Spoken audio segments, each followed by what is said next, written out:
Next है इसमें राष्ट्रपति की शक्तियों में वित्तीय शक्तियां।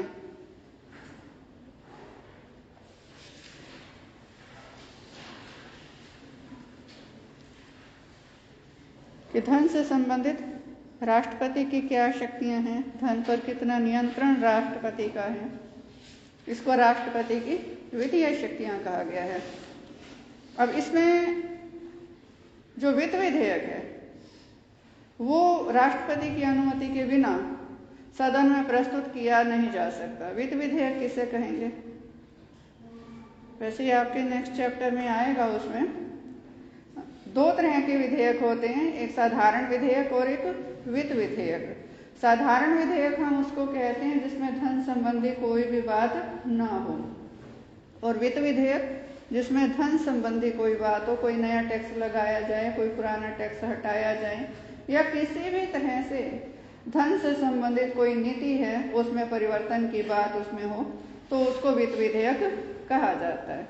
तो जो वित्त विधेयक हैं वो राष्ट्रपति की स्वीकृति के बिना संसद में प्रस्तुत नहीं हो सकता।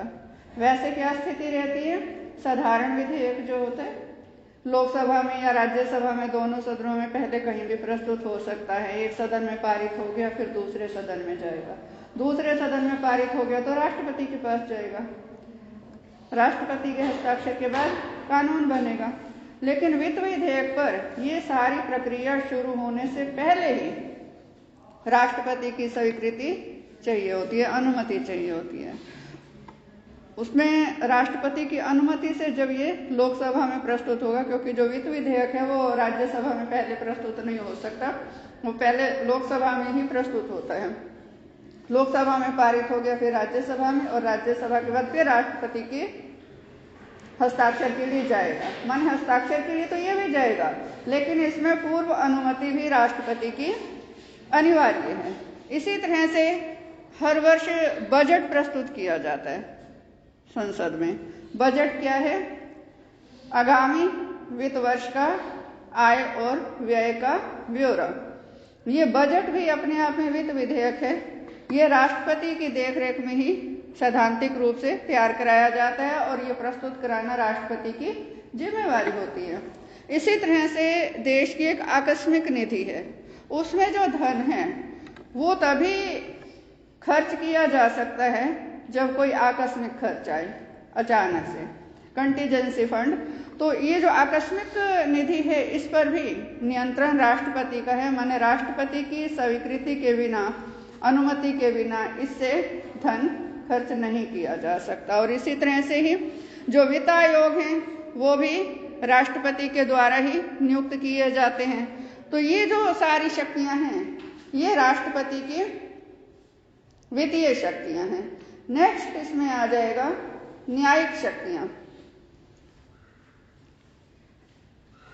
न्यायपालिका संबंधी शक्तियां। अब कुछ विद्वान तो ये कहते हैं कि सुप्रीम कोर्ट का मुख्य न्यायाधीश और अन्य न्यायाधीश राष्ट्रपति के द्वारा नियुक्त किए जाते हैं। इसी तरह से जो हाई कोर्ट है उसमें भी मुख्य न्यायाधीश, अन्य न्यायाधीश राष्ट्रपति के द्वारा नियुक्त किए जाते हैं। तो ये राष्ट्रपति की न्यायिक शक्तियां हैं। और कुछ विचारक कहते हैं कि नहीं, इसे हम न्यायिक शक्तियां नहीं कह सकते, ये केवल नियुक्ति मात्र है। न्याय को प्रभावित करने की शक्ति इसमें राष्ट्रपति में सीधे तौर पर नहीं है। तो इसमें फिर न्यायिक शक्तियों में क्या आएगा? मुख्य रूप से कि जो संघीय कानून है, संघीय कानून हम किसे कहेंगे?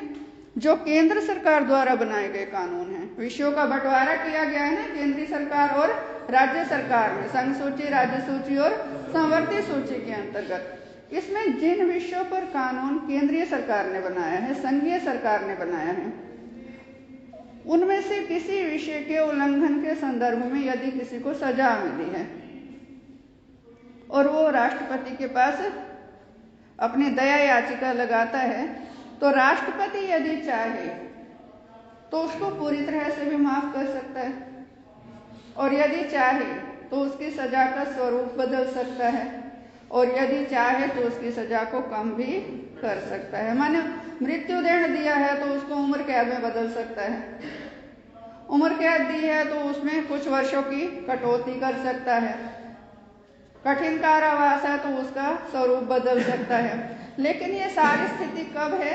जब किसी संघीय कानून के उल्लंघन के अंतर्गत किसी व्यक्ति को दंड मिला हो और उसने दया याचिका राष्ट्रपति के पास लगाई हो। लेकिन इसमें एक बात यह भी है कि राष्ट्रपति सजा कम कर सकता है, माफ कर सकता है, स्वरूप बदल सकता है, लेकिन वो किसी की सजा बढ़ा नहीं सकता। तो इस तरीके से ये जो शक्ति है सजा कम करने की या माफ करने की राष्ट्रपति की, उस पर भी एक सीमा है कि वो अपनी शक्ति का प्रयोग इस तरीके से नहीं कर सकता कि जिससे कि किसी अधिकारी की शक्तियों में कमी आती हो या किसी अधिकारी के अधिकार क्षेत्र पर कोई अनुचित प्रभाव पड़ता हो। क्लियर है यहाँ तक? नेक्स्ट है इसमें राष्ट्रपति की संकटकालीन शक्तियां, आपातकालीन शक्तियां या इमरजेंसी पावर्स। इसमें फर्स्ट आ जाता है अनुच्छेद 352। युद्ध, बाह्य आक्रमण, आंतरिक सशस्त्र विद्रोह या इसकी संभावना के अंतर्गत यदि कोई संकट है तो राष्ट्रपति अनुच्छेद 352 का प्रयोग करके इमरजेंसी लागू कर सकता है, आपातकाल लागू कर सकता है।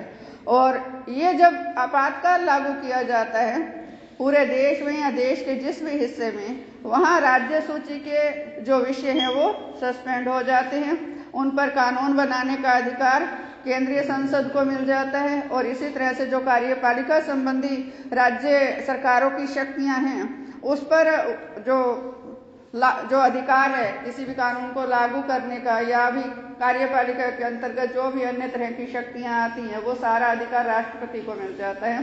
राष्ट्रपति चाहे तो उन शक्तियों का खुद प्रयोग करे या फिर अपनी ओर से कोई अधिकारी या प्रशासनिक कर्मचारी नियुक्त करे जो कि राष्ट्रपति के निर्देशानुसार उस व्यवस्था को संभालेगा। और जब तक इमरजेंसी लागू रहेगी तो ये जो शक्तियां हैं ये केंद्रीय सरकार की रहेंगी।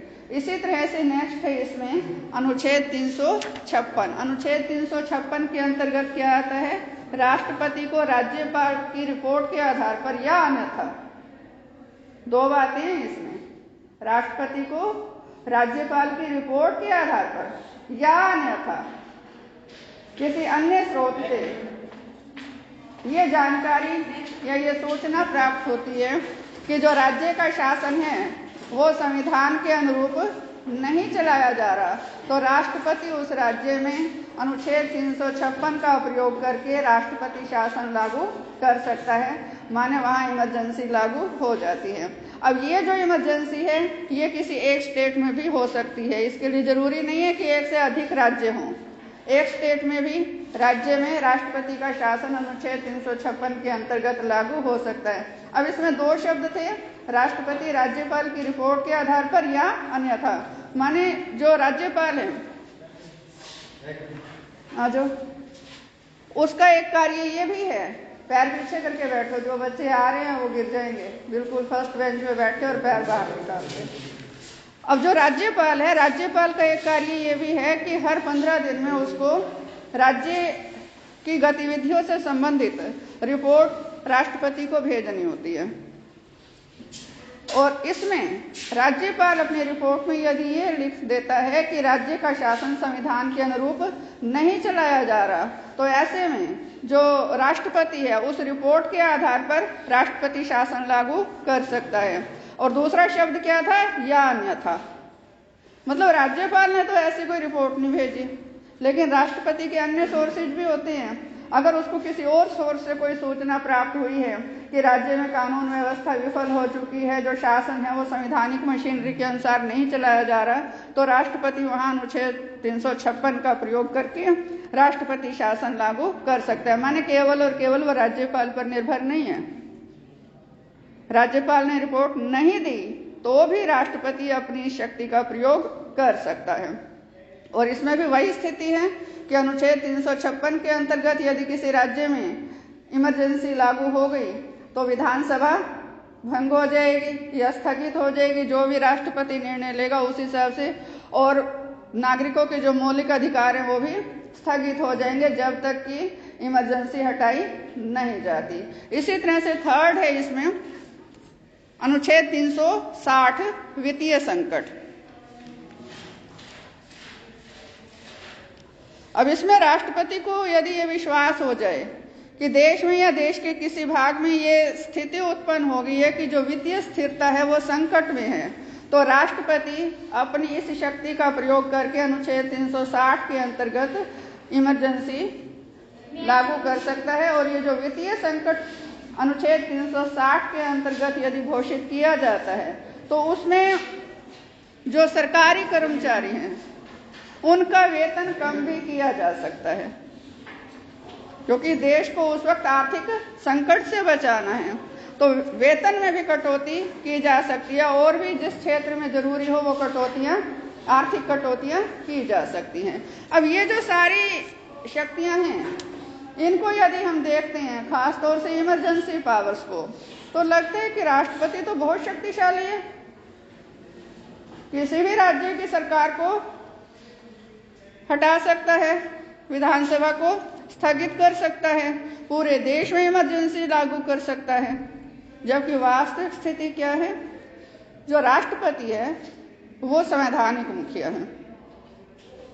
संविधान ने समस्त शक्तियां राष्ट्रपति को सौंपी हैं सैद्धांतिक रूप से, लेकिन संविधान में ही अनुच्छेद 74 में यह स्पष्ट कर दिया गया है कि राष्ट्रपति अपनी इन शक्तियों का प्रयोग किसकी इच्छा या परामर्श से करेगा, मंत्रिपरिषद की सहायता एवं परामर्श से करेगा। और मंत्रिपरिषद का अध्यक्ष कौन है? प्रधानमंत्री। माने प्रधानमंत्री और उसके मंत्रिमंडल की सलाह और सहायता से ही राष्ट्रपति अपनी इन समस्त शक्तियों का प्रयोग करेगा। तो ऐसे में राष्ट्रपति इन शक्तियों के आधार पर कभी भी तानाशाह नहीं बन सकता। क्लियर है?